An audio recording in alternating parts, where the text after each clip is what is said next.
Thank you, Chairperson, Mr. Matapo, everyone here today, to my fellow chairpersons behind me, and the members of the media, many community members that are also here today. Welcome to you. It's a pleasure to have you with us in the house today.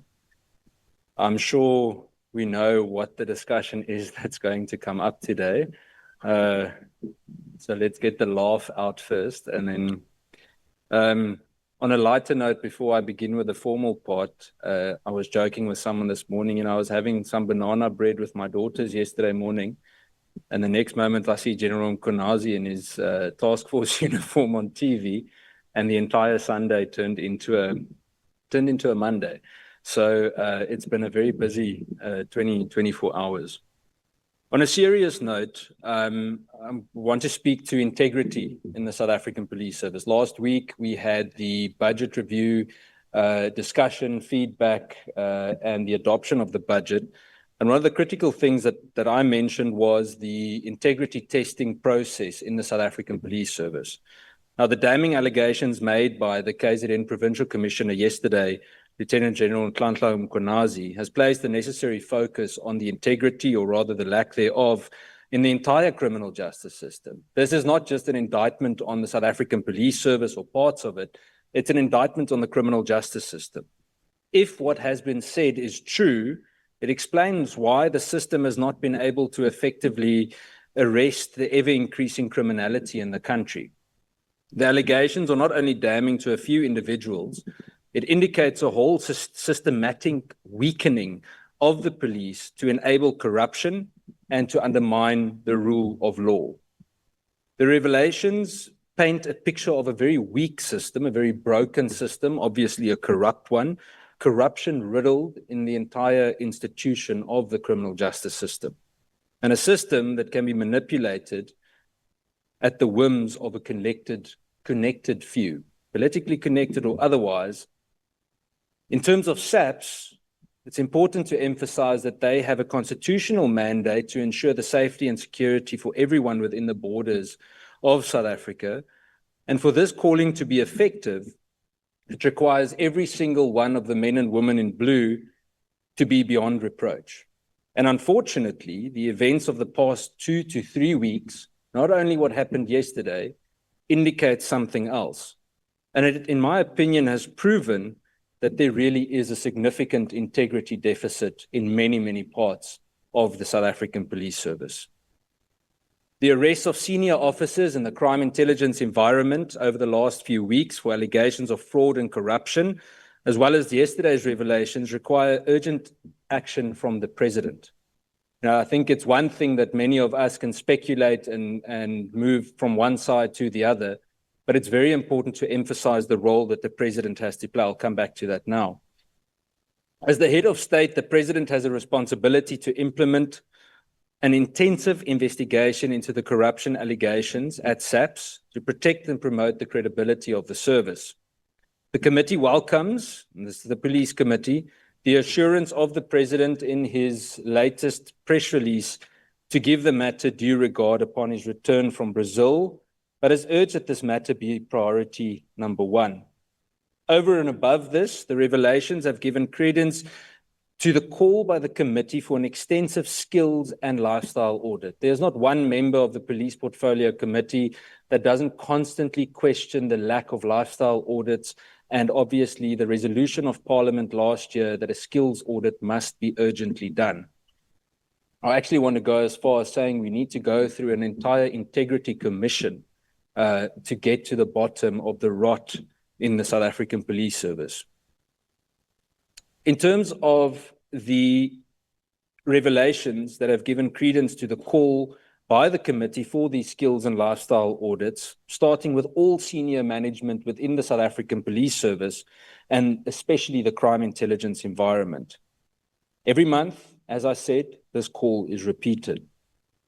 What is clear is that the accountability is necessary and obviously urgent, and that the people deserve to know and feel that the South African Police Service is made of men and women who are ready to serve in the interest of the country and not for selfish reasons. We cannot continue one more day with criminals masquerading as police officers. For its part, the committee will have to determine the need for an urgent meeting where the protagonists are called to account. The entire committee is in agreement that such a session must be held, and we have already written to the Speaker, as well as the House Chairperson, for the relevant processes to take place.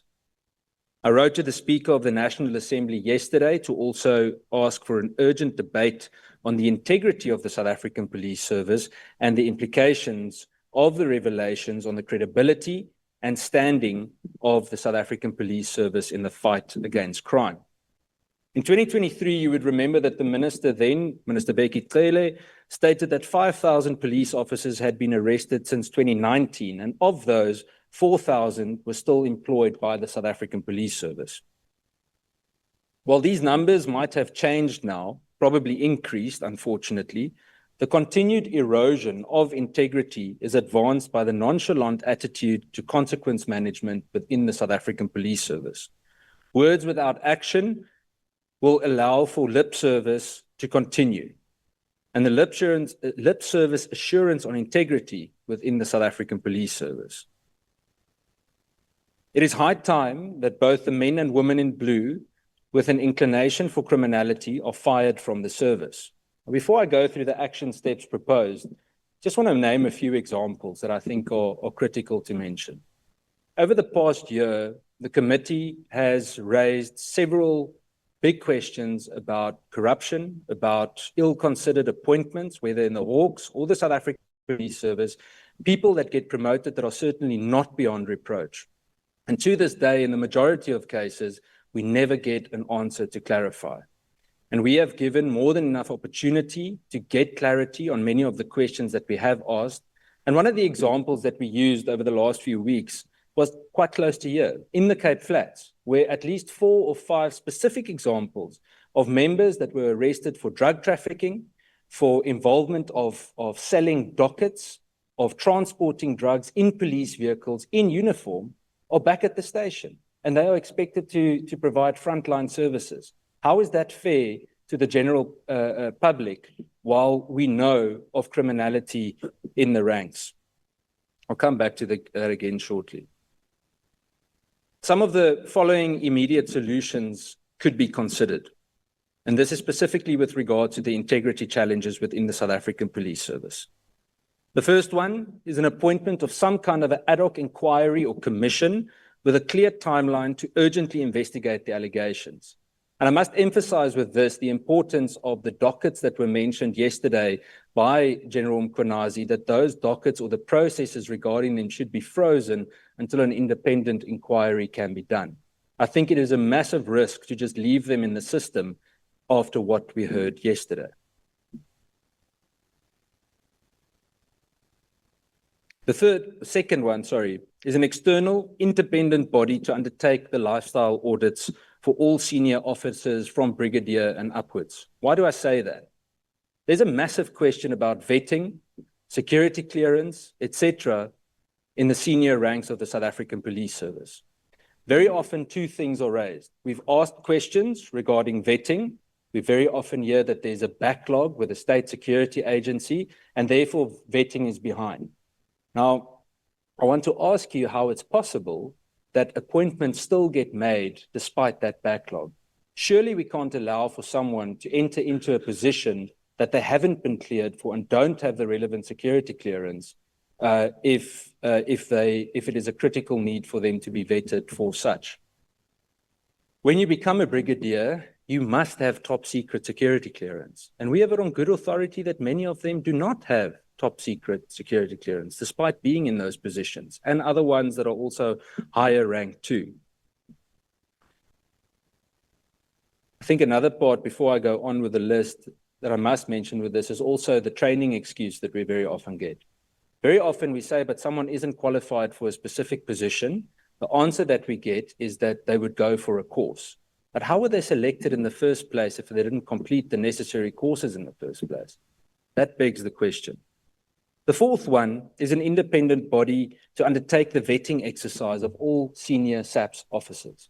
And I say this because I must be honest with you today, after of what I've seen in the last month, I do not have trust in the authorities at the moment to conduct those very vetting exercises on their own.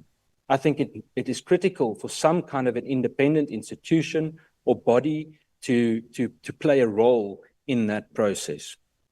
The fifth one is the reconfiguration of the crime intelligence environment to ensure only fit and proper individuals are employed in that environment.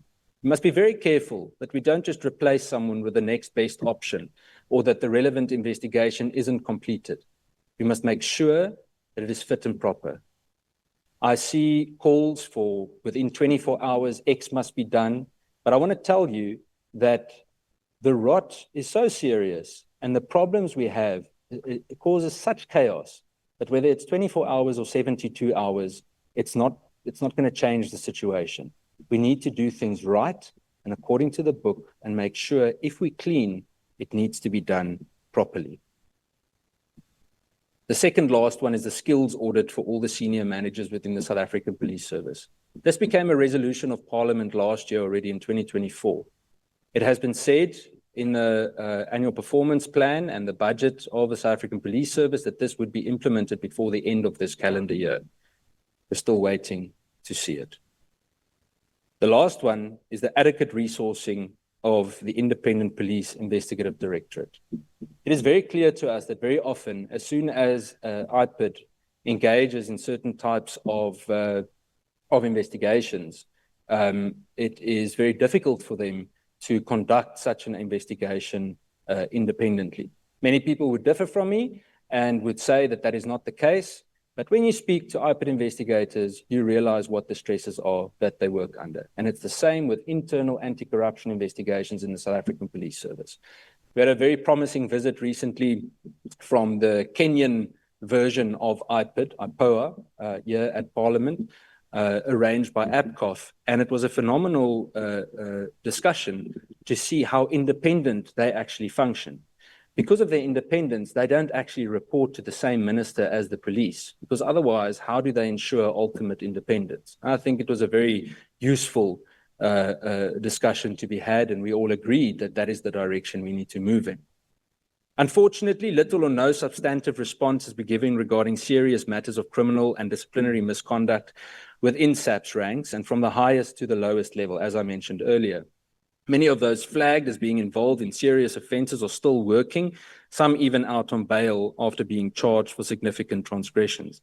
If I'm not mistaken, one member was arrested here close to Cape Town Central with just under 1,000 Mandrax tablets. He's back at work again. The Philippi Training Academy is one example of no action. It's a year later since the committee inquired about corruption. Everyone implicated in the corruption at the Philippi Training Academy are still working there, and the Hawks are still inquiring. Then I want to move over to the matter of Mr. Vusimusi Kat Motlala. 8 weeks ago, we started questioning matters of how Mr. Motlala continuously gets accreditation from the Private Security Regulatory Authority despite his past transgressions. Now, you'd remember a few months ago, SARS conducted a raid at Miss Mkize's home, the owner of a well-known soccer club. During that raid, a whole cache of firearms were seized. All of those firearms were registered to a security company belonging to none other than Mr. Kat Motlala. Now, after questioning CIRA about how on earth they continued to allow accreditation, the answer was that they couldn't find a transgression. Now, if it were you or I that kept firearms illegally at a property where they're not registered to be kept and that's not fit and proper for keeping those firearms, we would not only face criminal procedures, but we would obviously have our firearms seized. Well, all of the firearms were returned to the said security company. And up until now, despite the parliamentary question submitted 2 months ago, again, unfortunately, no answer. The recent arrests of the CI officers by the National Prosecuting Authority's Investigative Directorate Against Corruption is also a potential step to accountability. And obviously now we need to allow the law to take its course. The committee has long advocated for prosecution-led investigations and obviously intelligence-led policing. But for that to happen, we need to clean up the actual intelligence. The potential of this body to assist in also dismantling corruption syndicates must also be protected and promoted, as with all the others. Crime intelligence remains a potent tool to fight organized crime, and the cleaning up of crime intelligence is critical, as it feels like SAPS at the moment is fighting blind. I'm going to use the gang issue all over the country as an example. Let's use Johannesburg, for example. If you speak to many of the anti-gang unit members, and the reason why I keep referring to ground level members is I believe it is the best way to really determine what the reality on the ground is, instead of just waiting for purely a parliamentary report back. They will all tell you that in many of the cases, the informers either don't get paid, or if they don't pay them personally, they don't have intelligence to work on, and they fight blind. Hence the violence that we continue seeing to happen. Then I want to move over to a different topic, and this is the statistics on crime against women and children that you would remember was omitted recently during the crime statistics release. South Africa is facing a serious challenge of gender-based violence and femicide.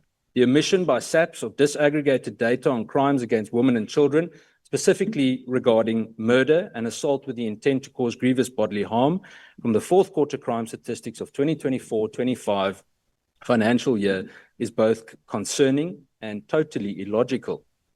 The senior leadership of the South African Police Service has promised the committee that policing will be data-driven to ensure that adequate personnel and skills can be deployed to counter the trends. The decision to omit these disaggregated statistics undermines this pledge and puts into question the appetite to really combat the scourge that we speak about. The committee has written to the South African Police Service 4 reasons behind the mission and is studying the response. The committee will decide if the reasons provided are adequate or require invocation of its powers to summon the relevant officials to give evidence under oath, affirming as provided for the National Assembly rules and the Powers and Privileges Immunity of Parliament and Provincial Legislatures Act. The omission gives credence to the criticism of the credibility of the crime stats and directly undermines the fight against gender-based violence. We will soon get detailed feedback on data integrity issues with regards to this said data. I think the latter must just be emphasized, that we have received a response and it did indicate serious issues regarding data integrity and data variance on violence against women and children. So there's a massive inquiry needed just regarding that, because it's not just the last quarter's data, it is data from several other quarters too. You will notice on SAPS's website that much of the data that was previously published has since been removed for what I'm told relevant interrogation. Then the gap between arrests and convictions. Operation Chanela has been lauded by the South African Police Service as a highly effective in removing criminals from the streets. In January this year, the minister announced that over 1 million arrests have been made since the inception of this in May 2023. And while this number is laudable, the gap between arrests and convictions continue to be a major Achilles heel for the criminal justice system. We can't praise 1 million arrests if we only have less than 1 or 10% conviction of the million arrests. Then we just have to arrest the same person the next week again. This means that while many individuals are apprehended for the alleged crime, a significant smaller proportion are ultimately found guilty in a court of law. While the committee acknowledges that the South African Police Service cannot combat crime alone, weaknesses within the service must be eradicated to enhance convictions. The strengthening of the detective services to ensure trial-ready dockets is critical because the current ratio of detectives to over 400 dockets is simply not sustainable. Also, the revitalization of forensic science labs to ensure that DNA evidence is produced timeously will enhance responsiveness to the entire system. But most importantly, all of the components of the JCPS cluster must be integrated to close the gap between arrests and convictions. Now, within the next 2 or 3 weeks, we have a session regarding the joint or the integrated justice system, and a lot of money has already been spent on it, and we will hopefully get feedback on what that process is. Because I can tell you now, we've continued with a siloed approach, and one department has different strategic goals than the other, we are being counterproductive. The last few matters. The committee welcomed the service enhancement initiative announced by the Minister and the National Commissioner, and it remains hopeful that the initiatives implemented or will be implemented in a reasonable time. Those are the ones that they recently announced. I think it's about 3 weeks ago. Key among the initiatives is the capacitation of both the detectives and crime intelligence units, albeit still far from the capacity needed, is a welcome intervention, as it will ensure that crime is prevented before it happens, or hopefully so, and effectively also investigated once it has occurred. The 4,000 new detectives and 300 new intelligence operatives add the necessary skills and warm bodies to increase the impact of these critical units. The committee has emphasized the call that that number must be increased over time. Also, it's important that the South African Police Service management look at the functionality of 10111. And it was positive to hear the steps towards digitization over the last week, especially through the budget process. And 10111, as we all know, have faced numerous challenges and was not providing victims with the adequate support when they desperately needed it. These centers are the lifeblood between the police and communities and should never be neglected. Portfolio Committee will soon undertake an oversight, which will include a visit to the relevant centers to ascertain. Ultimately, the South African Police Service must regain trust in communities as a way of ensuring effective interventions to combat crime. I thank you. Thank you very much, Honorable Chairperson Cameron.